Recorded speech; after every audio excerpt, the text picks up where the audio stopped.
ప్రధాన ప్రతిపక్షం అని చెప్పుకునే నాయకులు ఈ బాధితుల దగ్గరకు వచ్చి ముసలి కన్నీరు వారి ఆవేదనని మీడియాల ద్వారా నేను చూశాను. గడిచిన 9 సంవత్సరాల నుంచి ఆడ పేదోళ్లు నివసిస్తున్నారని తెలిసి మీకు కళ్ళు లేని కబోతుల్లా చూసుకుంటూ ఉన్నారే తప్ప ఎందుకు మీకు ఆనాడు ఆలోచన రాలేదు, బుద్ధి రాలేదు, జ్ఞానం లేదు?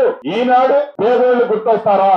ఈనాడు ఈ పేదోళ్లకు వచ్చి మీరు కన్నీరు కార్చి అవాక్కులు చవాక్కులు పేరే నైతిక హక్కు మీకు ఎక్కడుంది? దొరల పాలన, దొరల పోకడ అనేది అందుకే ఈ ప్రభుత్వం 311 మందికి ఇళ్ల స్థలము ఇల్లిస్తూ వారి గ్రామాల్లో ఇళ్ల స్థలం ఎవరికైతే ఉందో వారికి ఇల్లిచ్చే కార్యక్రమాన్ని ఈనాడు మనం ఫైనల్ చేసుకోవటం జరిగింది.